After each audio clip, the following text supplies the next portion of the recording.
Fala devs, Felipe Brito aqui. Essa é mais uma aula sobre Web API para iniciantes e hoje a gente vai estar vendo sobre DTOs. Então vamos para o vídeo.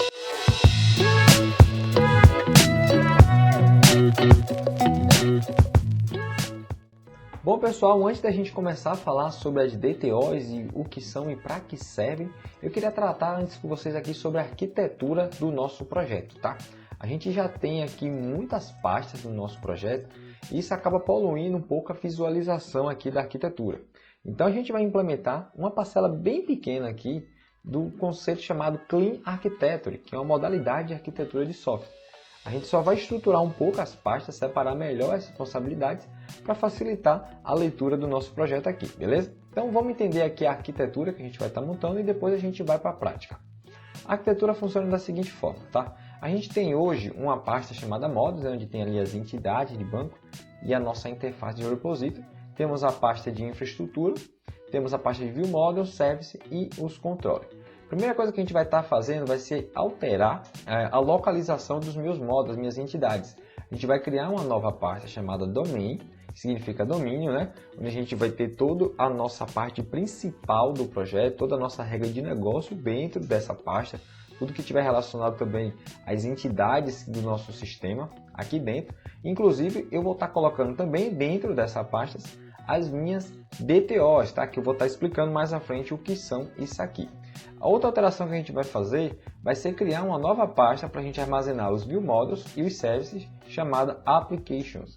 Então, tudo que tiver relacionado à interação direta com a nossa aplicação ali, né? Como o View Model, que é a classe que ele manda lá do front-end para a gente, e os serviços vai estar dentro da minha pasta Application, beleza? E aqui dentro de infraestrutura, eu vou só alterar um pequeno detalhe aqui, que vai ser criar uma pasta a mais, chamada Repositories, e eu vou colocar todas as minhas classes de repository aqui dentro. Isso aqui é apenas para melhorar as responsabilidades, né? Imagine que esse projeto venha a crescer e ele já vai estar em uma arquitetura que vai facilitar ali durante o seu dia a dia de desenvolvimento, tranquilo? Uma outra pasta que a gente tem no projeto é a pasta Storage, que eu acabei não incluindo ela na arquitetura, porque o projeto hoje ele está salvando os arquivos que a gente faz o upload, né, que a gente até fez aqui em uma aula passada, tudo na própria máquina, tem tudo na própria API. E não é legal, porque isso pode sobrecarregar o seu servidor. O ideal aqui seria que a gente pegasse aqueles arquivos e salvasse em um storage na web, como o da AWS, que é o famoso S3, beleza? Que inclusive eu tenho um vídeo aqui no canal que eu já ensino a fazer isso. Mas a gente também vai estar fazendo isso aqui no decorrer do curso. Tranquilo? Então vamos para a prática aqui. A gente vai implementar aqui um pequeno detalhe aqui de uma arquitetura limpa para deixar o código bem bonito, beleza? Então, a primeira coisa que eu vou fazer aqui no meu projeto vai ser criar uma pasta chamada Domain. E aí o que eu vou fazer aqui, tá? Eu vou pegar aqui os meus models e vou migrar aqui para dentro. Só que isso, quando você estiver fazendo aí, ele pode perder as referências nos outros projetos, tá? Hoje ele está referenciando para o web.model. Então você pode migrar ele para cá. Ele vai te perguntar, né, se você realmente deseja fazer isso. Vou dar um OK. E quando ele fizer isso, ele meio que vai alterar aqui, tá vendo? O caminho de todos os models. O problema é que ele não altera o daqui do arquivo principal. Então eu vou estar fazendo isso aqui na mão grande, tá? Eu vou vir aqui, vou botar aqui um domain, beleza? Vou botar aqui domain aqui e vou colocar aqui também dentro desse domain, tá? Mas o ideal mesmo é que você já crie um projeto nessa arquitetura. Você tem uma pasta ali domain, você começa por ela, montando suas entidades, todas as suas interfaces de regra de negócio e depois você vai evoluindo o projeto aí, tranquilo? Então, beleza, já fiz aqui a minha pasta domain. A outra coisa que eu vou fazer aqui vai ser a minha parte aqui da infraestrutura. Eu vou criar uma pasta chamada Repositories. Vamos criar aqui Repositories. Opa! E aí todos os meus arquivos de repository, que é as minhas implementações, ele vai estar aqui dentro dessa pasta. Ele já alterou para mim aqui automático, tá vendo? Foi diferente lá do outro que eu colei, ele não alterou. Mas aqui em cima ele acabou não alterando. Então eu vou ter que botar aqui, ó, ponto domain para poder chamar a minha interface aqui. Tranquilo?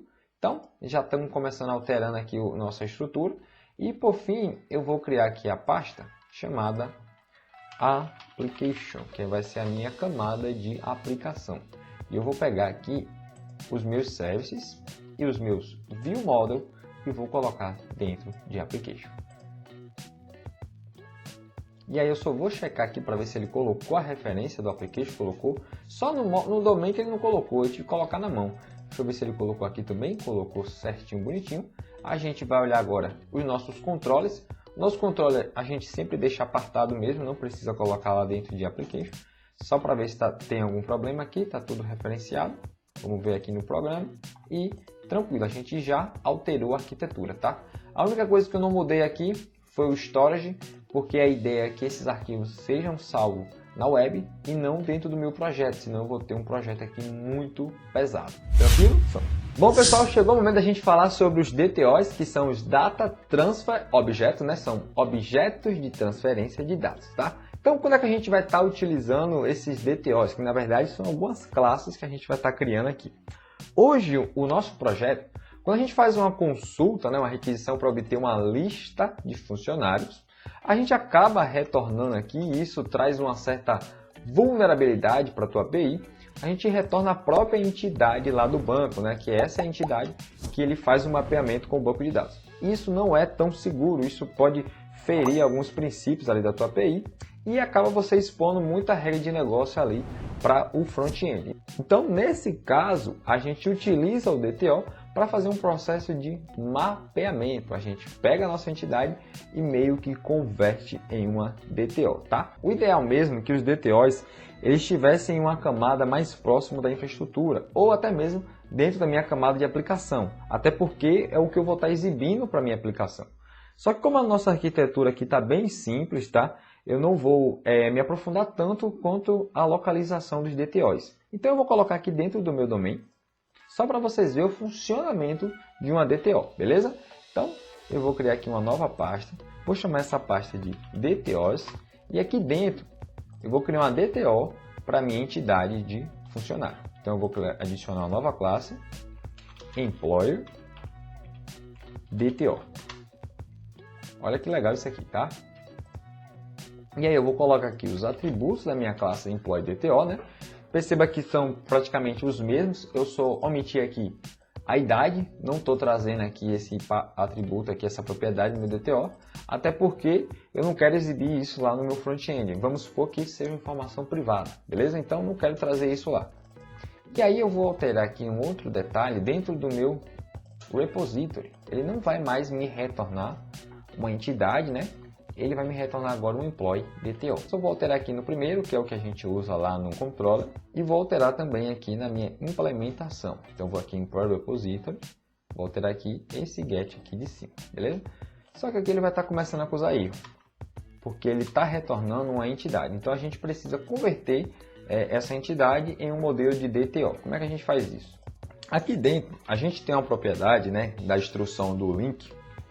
Se você ainda não conhece o link, tem um vídeo aqui no canal que eu explico mais sobre o link, né, como utilizá-lo, que é o select. Essa instrução aqui é o select.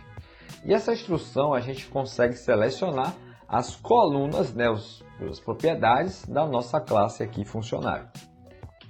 E o que a gente consegue fazer também aqui é meio que converter, né, eu já consigo dizer aqui o que é que eu quero retornar aqui no meu select. Então eu quero retornar uma classe Employee DTO, beleza? E aqui eu quero dizer, preencher os atributos, né? Como por exemplo, o ID. Ele vai ser, eu vou chamar aqui, ó, o meu B, tá? Que é da minha interpolação, ponto ID, tá? Perceba que o primeiro ID aqui é da minha classe Employee DTO e o segundo ID aqui, perceba que está até com o izinho minúsculo, é da minha entidade funcionário, tá? Então tem uma diferença aqui. Então eu vou colocar aqui os demais atributos, o name vai ser o meu b.name. Então, perceba que o nome também não precisa estar igual. Você só vai utilizar os nomes iguais se você fizer um mapeamento automático, que aí é uma coisa que a gente vai estar vendo mais à frente aqui no curso. E vou colocar aqui o último atributo, que é a foto, b.foto. Acabei colocando um ponto e vírgula aqui sem querer. Pronto, quando eu faço isso, ele já não começa mais a acusar erro aqui, ó. Ele já está me retornando agora um employee DTO, ele não me retorna mais uma entidade. Então, quando eu fizer a consulta aqui do meu get, né, esse getzinho aqui bonitinho, ele não vai mais trazer a entidade e vai trazer agora uma DTO. Vamos testar para ver se está funcionando? Bom, pessoal, ele abriu aqui no Swagger para mim, então a gente vai testar essa rota aqui, foi o que a gente alterou, tá? Eu vou colocar aqui os processos de paginação que a gente colocou na aula passada e vou executar. E prontinho. Ele já trouxe para mim aqui os dados, porém, perceba que ele não está mais trazendo a minha entidade funcionário e está retornando agora o meu DTO. E aí eu tenho uma segurança muito maior agora na minha API, beleza? Bom, galera, essa foi mais uma aula aqui sobre o Web API, tá? Não esqueça de deixar o seu like, a sua inscrição e também os seus comentários e sugestões aqui sobre o curso, beleza? Então até a próxima!